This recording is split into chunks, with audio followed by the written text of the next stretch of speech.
Hey there, welcome back to another video. This time a little bit something different. This time I'm talking about the films of Roland Emmerich. I thought this would be a good time to not only change things up on the channel, but also talk about the films of Roland Emmerich because this weekend is the release of Independence Day Resurgence. Now, I don't really have any desire to watch that film, not anytime soon, so I thought at least I'd talk about something sort of related to it. And so it's kind of a trending topic right now because it's the big film that's coming out this weekend. And if you look at box office like Mojo and places like that, it doesn't seem like it's tracking very well. It seems like it's a film that might bomb pretty spectacularly this weekend. And I can't say that I'm surprised. This is kind of sounds like a sequel that should not have been made to begin with. But anyway, I wanted to talk about the career of Roland Emmerich and his films because I actually feel that he's made a lot of films that I like. He's kind of knows his audience. He kind of knows that okay, he's making these type of big, loud, turn your brain off type of action or disaster movies, and he seems to know how to direct action. He definitely knows how to set up some really great disaster porn shots, so to speak.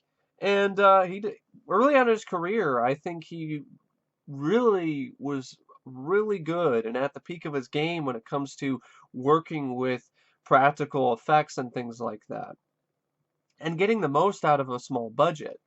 Now, Roland Emmerich, he started out doing like short films and he directed a few movies before in he's a German director, so he did some German films before he went on to go and direct his technically first theatrical debut, his first big budget film, a movie that I have yet to see actually. I have it on DVD thanks to a good friend of mine who was generous enough and kind enough to send it to me. And it's a film called Joey, which is known as Making Contact. Now, I haven't seen all of Roland Emmerich's films, so but I just wanted to do this video because there were some films of his that I definitely wanted to talk about. And these are not reviews, folks. These are just me giving my quick thoughts on some of the films that he's done. This is pretty much just thoughts on Roland Emmerich. It's a director's spotlight. That's what it is. Director's spotlight on the films of Roland Emmerich. And so anyway, yeah, he did Making Contact, and it was known as Joey in Germany, I believe. That was its German title. Well, actually, I think it wasn't called Joey. It was called yeah, it was released in Denmark. It was released in Austria as Joey. So yeah, it was called Joey. Now, this film I saw the trailer for, it looks interesting. It's this sort of story where there's this kid. Um, he's able to basically just applies to this. After Joey's father dies, many bizarre things start to happen in Joey's life. First, he discovers that he has some sort of telekinetic powers. The rest start when Joey brings home a doll that he found in an abandoned house somewhere. The doll turns out to be possessed by an evil being with powers similar to Joey's, only stronger. From then on, Joey must battle both his problems with his peers and his problems with the doll. And so, yeah, it sounds interesting. Looks like it's got some cool effects. I will definitely review the film sometime. But that's as much as I can say about the film because I haven't seen the movie. But it's an interesting start for Roland Emmerich. He then would go on to do a film called Ghost Chase, which is another sort of family film. This one has Jason Lively in it, who you might recognize from Night of the Creeps. He was also in European Vacation as Rusty. And this is more of a horror comedy, fantasy, adventure comedy sort of film with a lot of, it's intended for younger audiences. I don't think I've seen this either, but it didn't really interest me. I think that's why it takes place in a Hollywood mansion. The spirit of an old family retainer inhabits an old grandfather clock, And then when a movie company uses the mansion for a film, the spirit inhabits the body of an alien, yeah, and that persuades the two filmmakers to track down an old house that would resolve a family scandal. So that's pretty much just the gist of the plot. Like with Making Contact, I can't say much about it because I haven't seen the film. But yeah, that's a 1987 film. Joey was a 1985 film. Joey also had two different cuts. Joey had the U.S. cut of the film, which was released in the United States under the title Making Contact, and that had a bunch of cuts that made the whole film a completely different movie than Emmerich and the writers intended. So there was also a German cut, which ended up having the right version of the film that Emmerich wanted. And I guess that's the version to watch. Both versions are on YouTube, so if anyone's curious about watching them, they are on YouTube. So you can definitely check those out. Ghost Chase, I don't know. I mean, maybe I'd see it someday down the road. It just doesn't really interest me that much. But I can't say anything else about it. I haven't seen it. So the next film that he did, though, is a film that I have seen, and I don't mind this movie. I think it's not great. This film is Moon 44, a 1990 film. It's not a great movie by any means. It's a time waster for me. Roland Emmerich directed it. Uh, and it stars Michael Pare, Lisa Elkhorn or Eichhorn, Dean Devlin. Yeah, Dean Devlin, who would go on to collaborate with Roland Emmerich on a lot of different projects in the future. He actually acts in this as a character named Tyler. Brian Thompson is also in this. You might remember Brian Thompson from Cobra. He played the Night Slasher. Malcolm McDowell is in this as well as Major Lee. Stephen Joffreys from Fright Night, Evil Ed plays a character named Cookie in this. So, what I remember really standing out to me about this film was the visual effects. For a very low budget, it managed to put together some quite impressive visual effects with these futuristic helicopter that it's like futuristic helicopters that fly around, and the basic gist of the plot is that it's the year 2038. The mineral resources of the Earth are drained. In space, there are fights for the last deposits on other planets and satellites. This is a situation when one of the bigger mining corporations has lost all but one mineral moons, and many of their fully automatic mining robots are disappearing on their flight home. Since nobody else wants the job, they send prisoners to defend the mining station. Among them, undercover Agent Stone, who shall clear the whereabouts of the expensive robots. In an atmosphere of corruption, fear, and hatred, he gets between the fronts of the rivaling groups. So, yeah, it's like a dark, gritty, sci-fi thriller with some drama elements. Not a lot of drama elements, but it's more of a sci-fi thriller. There isn't really a lot of action. I probably could have used more action in the film, but I think it's still an interesting movie. It's interesting to see, the cast interact with one another. It has a pretty good performance from Michael Pare in it, and some good visual effects and so on. But I can definitely see why some people might find it boring or dull or forgettable.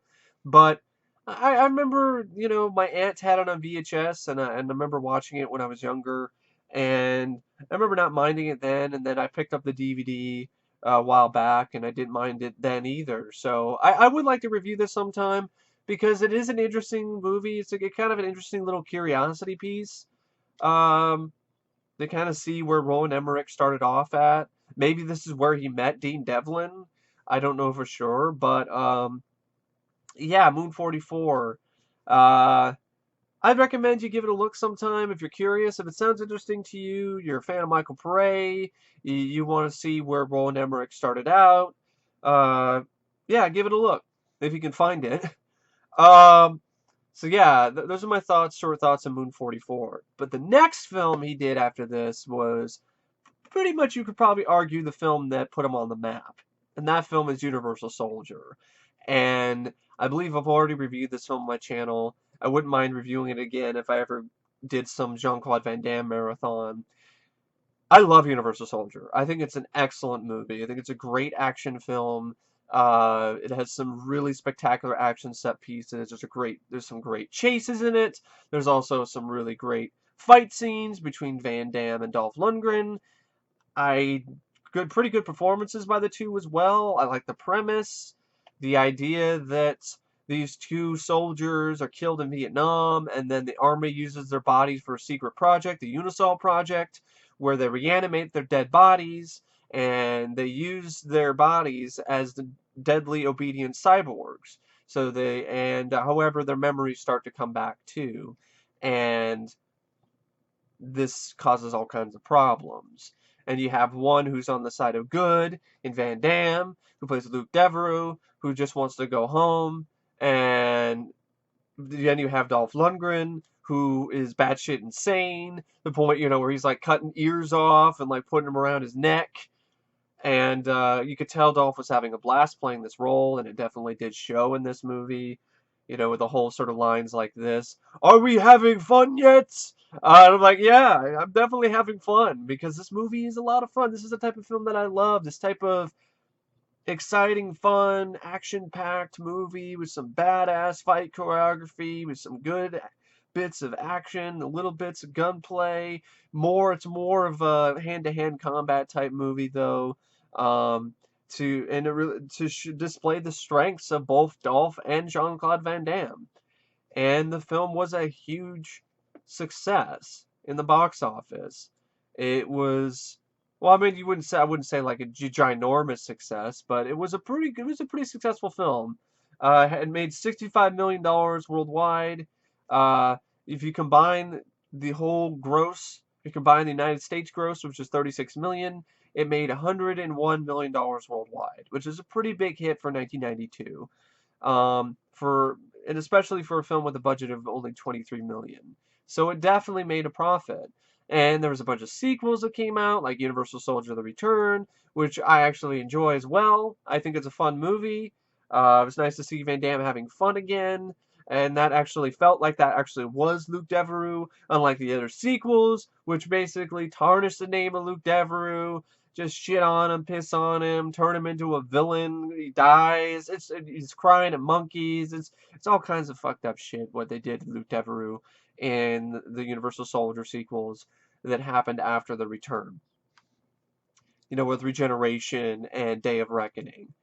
So, but yeah, the first Universal Soldier is a classic. What else? What else do I have to say about it that hasn't been said by anyone else? It's a 90s action classic for a reason. Emmerich did a good job directing it. I think the story is pretty well written for the most part. Ali Walker, yeah, she's there for me, but she doesn't really hold back the film that much. And yeah, it's a showcase for Van Damme and Dolph Lundgren, and they blow the screen apart with their just sheer badassness. It's a classic, if you ask me. Then we have the first Roland Emmerich film, because Universal Soldier I came to appreciate and enjoy later in my life. This next film is the first Roland Emmerich film that I fell in love with. The first one that introduced me to the director, the first film that really made me appreciate what he's capable of, and that film is Stargate, the 1994 film.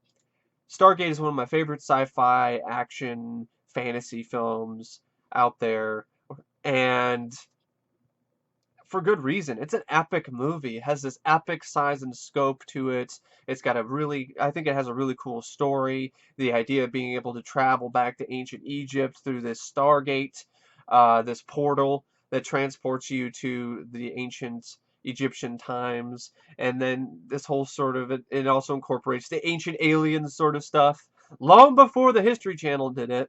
And yeah, the production design is amazing. The visual effects are really spectacular and just very impressive for the time. And yeah, I think it has great characters. You have Kurt Russell as Jack O'Neill, who's this character who's kind of, at first you might think he's a bad guy, but then he redeems himself in the end, and he's a total badass. I mean, I love the little fight he has with one of the Egyptian bad guy, one of the main right hand man of Ra's, and basically just beats the shit out of him. And then he's like, "Give my regards to King Tut," asshole. This is an awesome one-liner and is a crowd-pleasing moment. I also really like James Spader. This is a role that see, I grew up watching Stargate, so I didn't know that James Spader was well known for the most part for playing assholes in movies. I thought he was known for playing roles like this type of nerdy type of guy, a guy who wouldn't hurt a fly. And then I see these other movies that James Spader is in, and he's this total douchebag, and it was shocking. But of course, he plays an amazing asshole. He's really good at that. He's great at playing villains, but this film proves that he's great at playing good guys as well. He's not a one-dimensional actor. Jay Davidson, who was hot off with a Crying Game, plays Raw in this. Uh, Vivica Lindfors plays Catherine Langford. Um, Digimon Hansu, before he go on to have some more other bigger roles, plays Horace. Uh, French Stewart, interesting casting choice as one of the lieutenants. And yeah, it's I really enjoy this film. I think the score is also phenomenal. It's a great score by David Arnold. And yeah, Stargate is one of my favorite films. It really is. I love Stargate. Talk about Stargate makes me want to watch Stargate again. Stargate is a film that made me really curious about ancient Egypt. I saw this film, fell in love with it at a young age, and then I immediately started to check out books from the library, the local library, about ancient Egypt. So I learned a lot about ancient Egypt because of Stargate. And so, yeah, I think it's a very intelligent, smart, exciting, fun adventure of epic proportions. And I really wasn't able to get involved with the TV show SG-1 because I'm sorry, you go for I think it's a little bit of a downgrade. I like Richard Dean Anderson, but I can't buy him playing Kurt Russell's role. I can't. I'm sorry, but I'm open to giving the show a chance sometime. But I got so many other movies and so many other stuff that I want to watch that's very low on my list. But Stargate, yeah, I definitely will review that sometime for the channel. I can't believe I haven't done that yet, considering it's a film that I really do love. But yeah, I love Stargate. And I think Emmerich had a really good string right here. He had a really good streak. He started with Universal Soldier, and then he had Stargate, and then 1996, Independence Day, which is another one of my favorite films of his, and I would probably say it's my favorite alien invasion film. I love Independence Day. It's just like Stargate. It's another film that I grew up watching. I still remember the VHS that had that holographic cover on it. Do you remember? I mean, because I totally remember that the one with the holographic cover on it, and I don't have that. I think I have the holographic cover somewhere, but I don't have the tape anymore. But yeah, I used to watch the ever living shit out of that tape. Um, yeah, big fan of Independence Day. As you can see, I already did like a really long review of retrospective on the film on my channel. So, and yeah, that I don't really need to say anything else about it because I said plenty in that video. But if you want me to give my short sort of rundown of why I like the film, I admit, yes, it's not the smartest film. It's not the brightest bulb, so to speak. But it's not trying to be. It's a popcorn flick. It's the pencil lit popcorn movie. It's a big, loud, dumb disaster film. But it's extremely entertaining. That's I think that's really what its main goal was, to make an entertaining thrill ride, and Independence Day succeeds in doing that and then some. You have a great cast, you got Will Smith, you got Jeff Goldblum, you got Bill Pullman.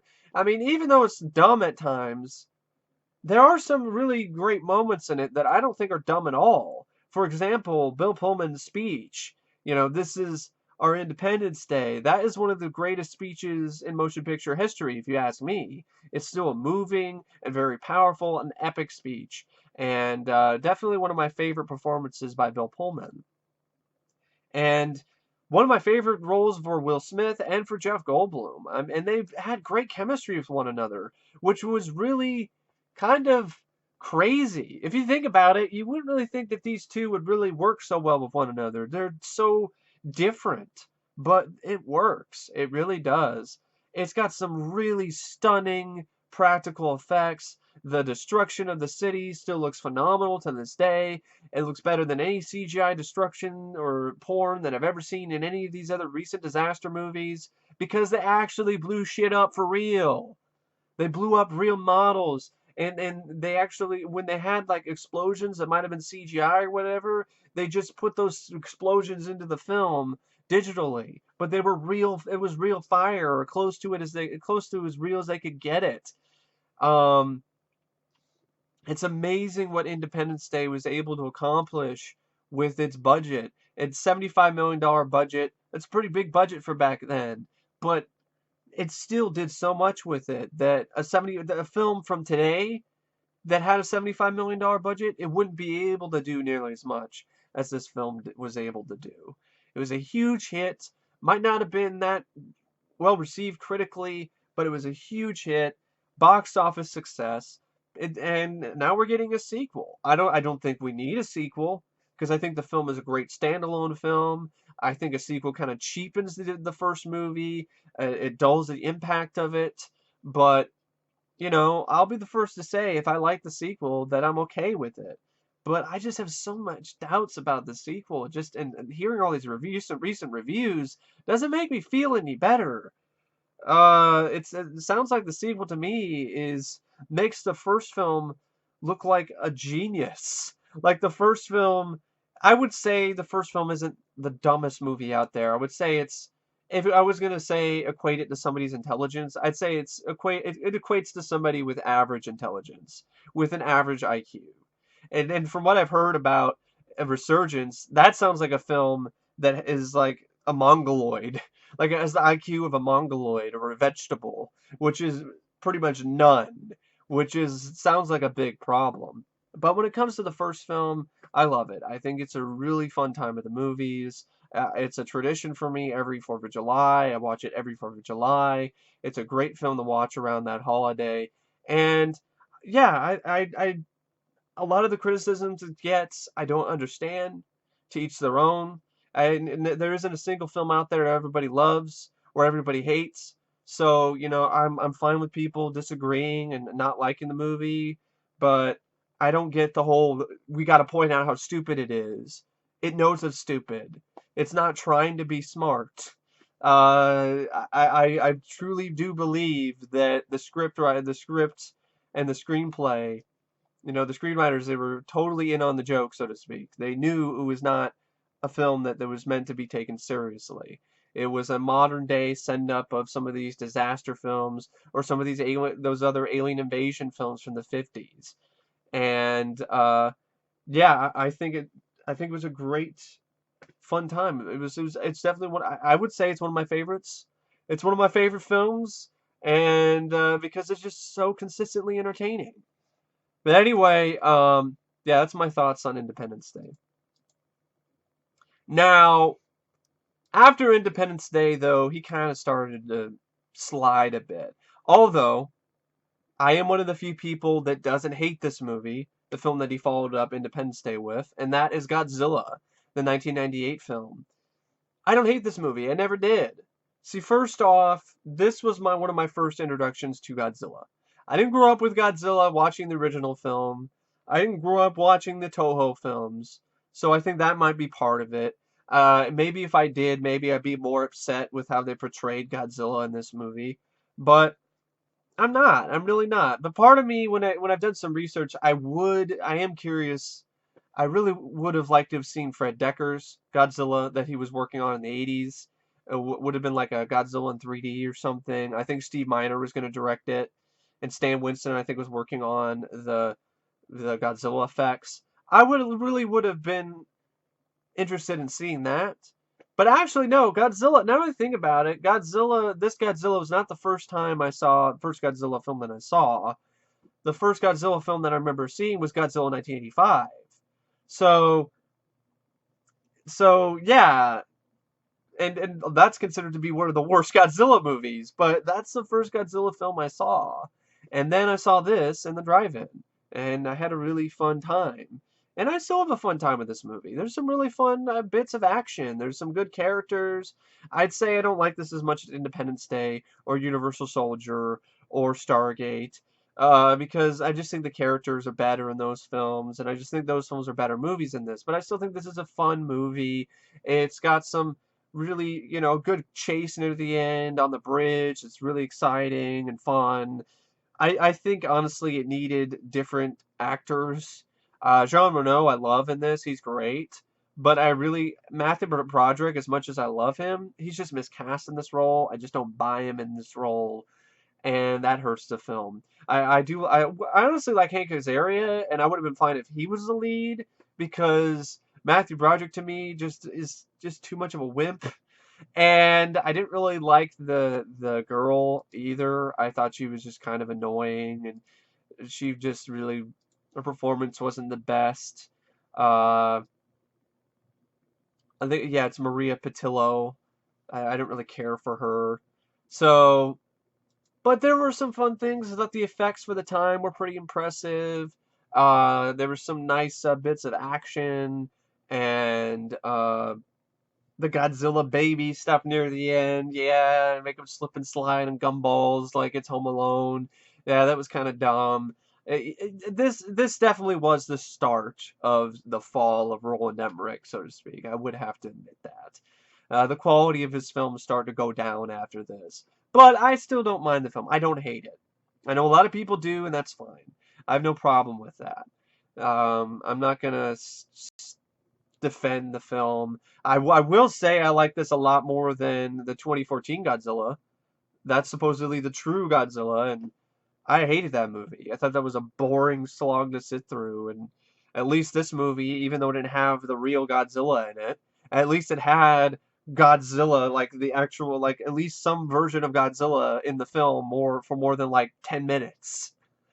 Uh, and as bad as Matthew Broderick was, I'd rather deal with him than Ford Brody, played by the kick-ass actor. I just, Matthew Broderick has more charisma in his left nut than that actor did in that film. It was too bad because I liked that actor in Kick-Ass. He just did not work in this role. Like he was just supposed to try to play a badass, and it just did not work at all. So, yeah, Aaron Taylor Johnson. It's totally miscast. Totally wasted Bryan Cranston.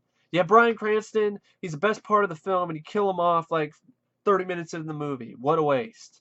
That's a whole nother story. And that's Goddamn Zilla. I've already ranted on Goddamn Zilla. I don't want to talk about Goddamn Zilla anymore. The 1998 Godzilla, I think if it was called something else, I think people would be more accepting of it as just a, big loud monster movie, creature feature of sorts.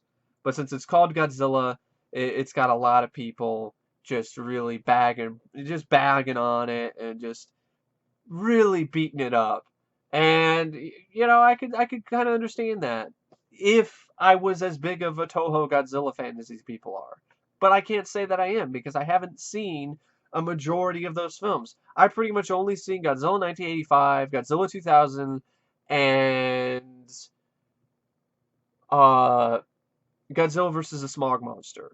That's as far, and I've seen like the original once. That's as far as I really haven't really. Oh, I think I saw Son of Godzilla one time too, but that's it. So I was never like a diehard Godzilla fan to begin with. So it wasn't like there was anything for this film to, you know, end up incurring my wrath, so to speak, because I wasn't really the huge Godzilla fan in the first place. But maybe if I was, I would feel the same way as a lot of these other people do. But since I wasn't, I enjoy the film. I think it's a fun flick. It's definitely flawed, though. I have to admit it. The next one, though, yeah, this is where it kind of starts to go downhill. The Patriot, a 2000 film. I saw this once, and I just had no desire to watch it again. I honestly feel it's forgettable. I'm just not really that into war dramas to begin with, especially historical war dramas. It's just way too long for me. 2 hours and 45 minutes. Um, performances were fine. I mean, Mel Gibson and Heath Ledger and Emmerich's direction wasn't a problem. It's just I just thought it was a boring movie. It just didn't get that involved in it. The battle scenes didn't really get my blood pumping. The story wasn't really into it. Um, yeah, I just not a fan of The Patriot. I saw it once years ago, and I've had no desire to watch it again. So, yeah, I don't know what else to say about The Patriot because, like I said, I saw it years ago. So my my thoughts on that film are very, very hazy. But yeah, I just wasn't a fan. It's just I think the main thing is just these type of films are not my cup of tea to begin with. But I guess if you like historical war dramas, maybe you might be able to get into it. But I just don't like those type of films. So it just didn't do it for me. And then 4 years later, he did The Day After Tomorrow, which I thought was a little bit disappointing as well. There were some nice little bits of disaster porn in it. Some stuff with like tornadoes and stuff showing up in cities and places freezing over and so on. And once again, Emmerich's direction really wasn't a problem here. Had some good performances by the cast, in particular Dennis Quaid and Jake Gyllenhaal, but the film just really lost steam for me after like the first 30 minutes or so or hour. Like the whole last act of the film was just a slog to sit through for me. It was just a letdown. You start out with all this carnage, and then the rest of the movie just basically has Dennis Quaid walking on the ice trying to find somebody, and it just becomes this sort of it's just a very blah and blah, and it just there's some wolves that show up, and it isn't very exciting. It becomes really boring after all the initial craziness is over with. So yeah, it's I could have used a lot more action, a lot more intrigue, a lot more stuff going on in the rest of the film. And that's why it just doesn't do it for me. At best, it's a time waster. At worst, it's just a forgettable movie. So, yeah. Then he went on did the worst film I've ever seen him do. This film is shit. The Patriot, I'm not a big fan of it, but I can't say I hate it. And I can say at least it's well made, and there's some good performances, and there's some decently well created battle sequences. Day After Tomorrow has some good disaster sequences in it, and some good performances. Direction is pretty good. This next one, I can't say that. 10,000 BC is one of the worst films I've ever seen, to be honest. This film has the only thing that makes me remember this movie is that I saw this in the theater like on a midnight showing. And it's bear with me here. It's not like I really, really wanted to see this film.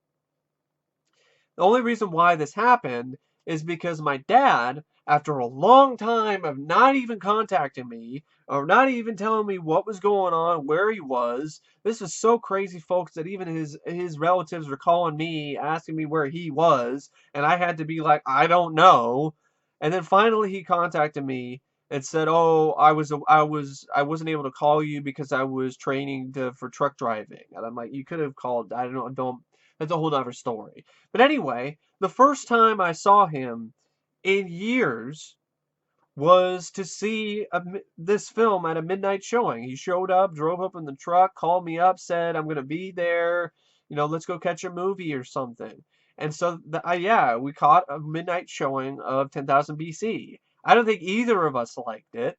And the only thing that I really associate with that film is it's the film that I saw with my dad at a midnight showing, and it's the first time I'd seen my dad in years.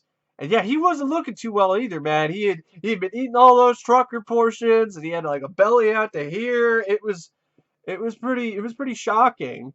But but my dad since then he's got on a diet. He's lost a lot of weight, and even he doesn't like that. He did not want he did not want to look like that. He did not want to be that heavy. So he's done something about that, and that's cool. But yeah, that's pretty much what I remember about this movie. Is more memories of it's the film that I saw with my dad in a midnight showing, and it was like the first time I saw him in like more than like a year or so. So it was a pretty big thing for me. but it wasn't a very good movie. I wish we saw a better movie. I really do wish we saw a better movie, Dad, on the midnight showing. You drove all the way up here, all the way from wherever, and you drove up to Tigard, and we went and saw this of all the things. I mean, that just sucked. Anyway, yeah, it's a 2008 film. Critics trashed it, and this film deserves it. And yeah, it's like a throwback. It's like a super throwback film. Takes place like in the time before, civilization, and BC, where there's woolly mammoths and shit, I guess, walking around with humans and so on. And the film stars Stephen Strait, Camilla Bell, Cliff Curtis, Joe Virgil, a bunch of no-name actors and actresses who I don't even know if they went on and did anything after this. Um, the film was a huge bomb, and it actually made more money than I thought it did. It had a budget of $105 million, and it actually made 94 million in the U.S. So, and the worldwide gross it made a profit, 269 million worldwide. So it lost some money, but it wasn't like a ginormous, huge box office flop. You think it would be because it's an extremely hard sell, and a bunch of who and what's his name and who is that in the cast, but it still made money because Roland Emmerich, I guess, was still a name that brought butts into seats. And my dad and I, we were, our butts were one of the butts that got into seats, on the midnight showing. Yeah, this I haven't seen the film since, to be honest. And all I remember is some stuff with some saber-tooth tigers and woolly mammoths, and that's really about it. And it's a film I'm kind of maybe curious about to watch again, just so I can remember what I saw. But I don't remember liking what I saw. I remember it being boring. It wasn't very exciting or interesting. The performances were bad by most of the actors. The direction by Emmerich, it just seemed like a pretty lazy job by him. Like it was just one of those, I'm doing this for the money. It just didn't seem like his heart was in the film. And yeah, it's just a pretty legendary flop in terms of critically, and it kind of hurt.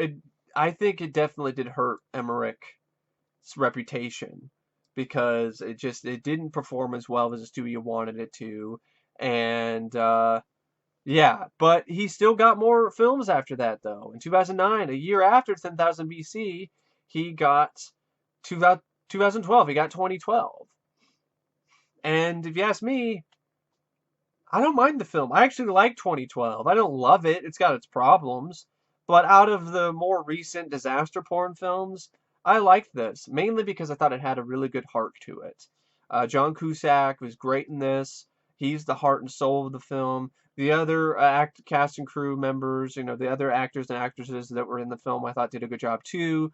Amanda Peet, Chiwetel Ejiofor, I don't know if I said his name correctly. It's kind of hard to pronounce. Woody Harrelson had a fun little bit role. Danny Glover, was nice to see him in a film where he wasn't slumming it. He played the president in this. Um, Oliver Platt, Thandie Newton. So yeah, there was a nice, good cast in this, and the effects were really impressive for the time. And it's another film I also saw with my dad. But this time we didn't see it on midnight showing. We saw it. I think it was when I was working at one of the movie theaters, and we saw it together. And I remember it was a lot of fun, and I still remember that it was a really good time watching this movie with my dad. Unlike 10,000 BC. But yeah, I think it's a underrated disaster film. It takes the 2012 prophecies by the Mayans, which never came to be, and it just turns everything up to 11. You got some fun, a really thrilling sequence with a plane. John Cusack is the guy trying to fly around and get out of this city before it falls apart, and skyscrapers are falling down. They're flying in between buildings as they're falling down. Is it realistic? Fuck no, it isn't realistic. But it's not trying to be. It's trying to be like Independence Day before it, a modern day Irwin Allen disaster film. And that's exactly what it is. So if you turn your brain off and look at it like 2009's Towering Inferno or The Poseidon Adventure or the day, what is it? The day the what is the day? What the hell was the name of that? The day the Earth cracked or something? Day the Earth, not the day the Earth stood still, of course. I think it's the day the Earth caught fire. I think that might be it. No, that's not it. I can't remember the name of it. But it was some crazy disaster movie with Victor Wong and yeah, had to do with volcanoes and earthquakes.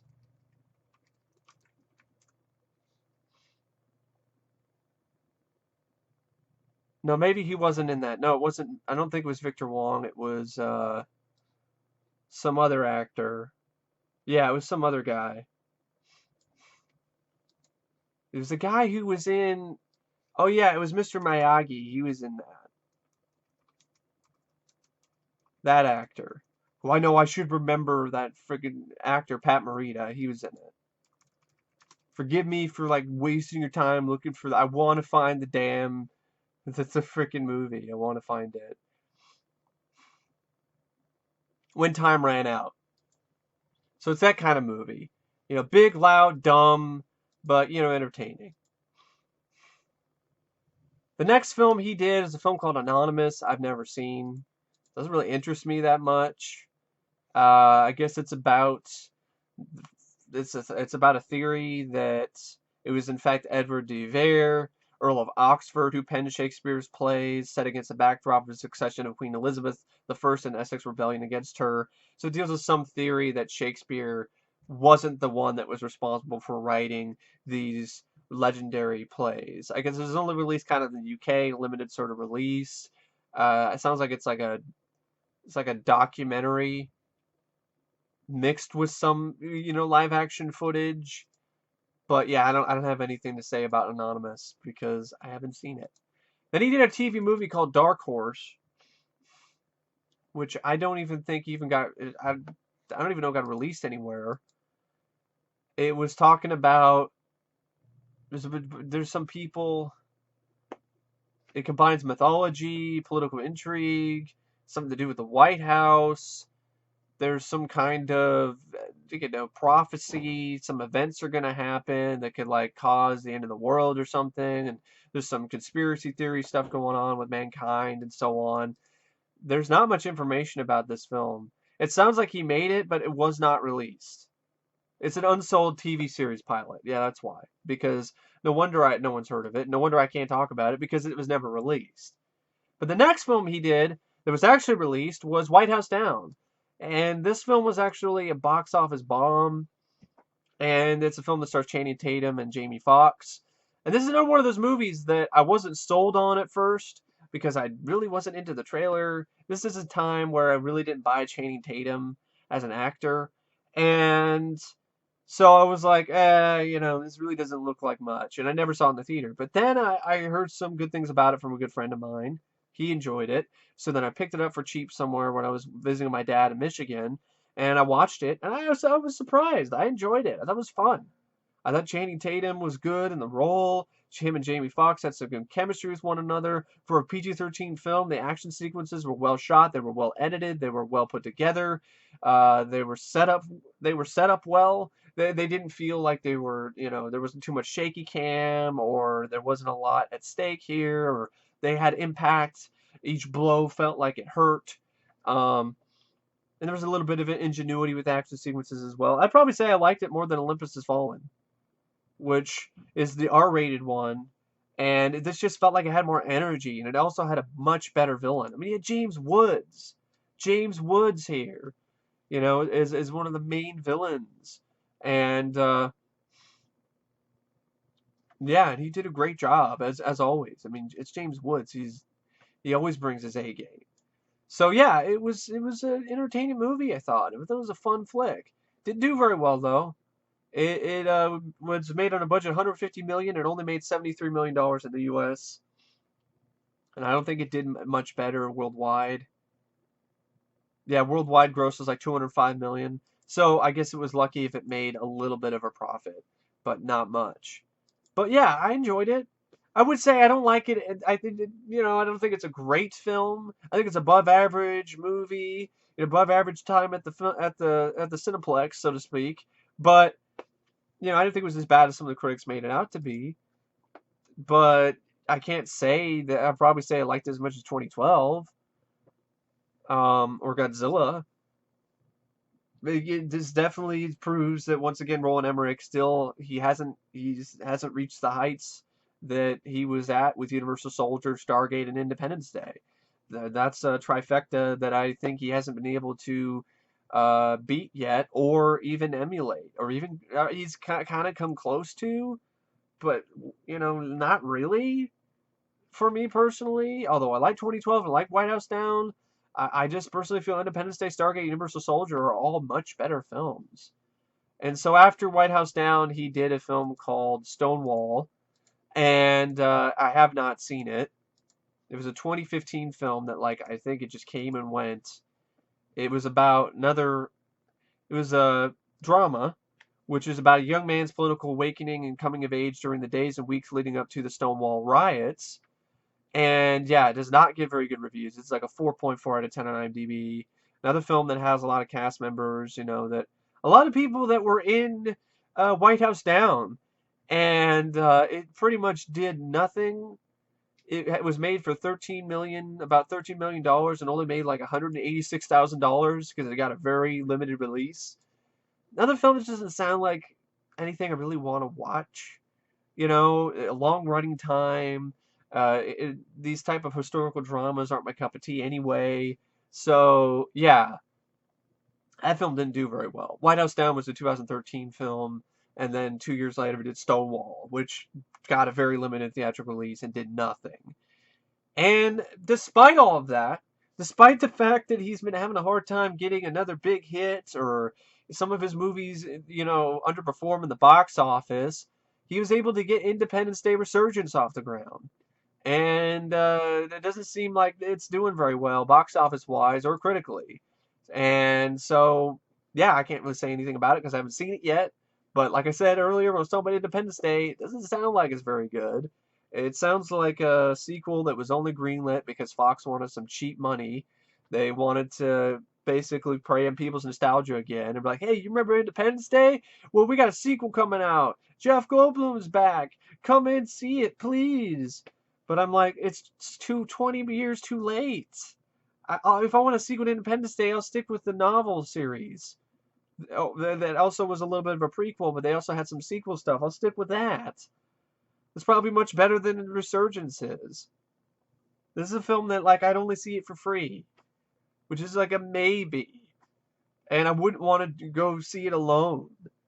I was tempted to see the film yesterday because they had this deal where if you pay at Regal Cinemas, if you pay $20, you could see the first film in the theater and the second one. But I was like, I don't want to pay $20. I don't want to do that. I'd rather save $20 for something else. Because if I want to watch the first film, I could just watch it. I could just watch my DVD on my flat screen at home. I don't have to pay anything. But anyway, yeah, that's the career of Roland Emmerich. Those are my thoughts on the films of Roland Emmerich. At least on the ones that I've seen. But anyway, yeah, I don't think he's one of the worst directors out there. I really don't. I think he excels at what he's asked to do. He's asked to make action films or disaster porn movies, and he does a pretty good job with that. He's a better disaster porn director than the people who were behind San Andreas. So he seems to understand that this is the type of genre that's just there for the effects and the characters, and just have a little bit of heart goes a long way. And he seems to understand that characters are important for the success of disaster films. Except for Resurgence, it seems like, because he seems to have completely forgotten about the formula that made his films work in the first place, which is really too bad. So he's kind of forgotten about that. Although White House Down had some likable characters in it, so I don't know. I don't know. I think he was involved with the screenplay for Resurgence as well. No, there's like 9 people who wrote this. Story by Dean Devlin, Roland Emmerich. Yeah, he helped with the screenplay, along with Dean Devlin, Nicholas Wright, James A. Woods, and James Vanderbilt. It's a lot of people. And Stargate, a reboot, a remake of that was announced, and I'm like, I don't really need it. I know Dean Devlin recently said Stargate, could really use a reboot. I don't think it could. I don't think it needs one. They already did one. It's called Stargate SG-1. And then they had Stargate Atlantis, and there was like a bunch of different spin-offs of Stargate SG-1. We don't need another Stargate. I don't. I'm fine with not having another one. Because then everything was just being a green screen, and it'll look like stuff from X-Men Apocalypse. But you know, I just have no desire to see that. And then Independence Day 3 was announced. Yeah, we'll see. If this film tanks in the box office this weekend, we're not getting Independence Day 3. We don't need Independence Day 3 to begin with. Um, Anyway, yeah, thank you. Thanks for watching my thoughts on and my director's spotlight on Roland Emmerich. Stay tuned for more videos in the future. I will definitely do more videos like this in the future on other directors. I want to do one on Joel Schumacher because I think, yes, he's done some shitty movies, but he's also done some really, honestly, pretty excellent films. So I honestly think he's also a director that I don't think deserves the moniker one of the worst directors of all time. I really don't think he deserves that. And I want to do a video about that. There are definitely much worse directors out there than Joel Schumacher. I think maybe he didn't pick the right projects. So I think that might be it. But as terms of his talent as a director, he is pretty damn talented. He really knows what he's doing. And it shows in films like Falling Down and The Lost Boys and Flatliners. So stay tuned for that video sometime. But until then, as always, thank you for watching, and I will see you guys later. See ya.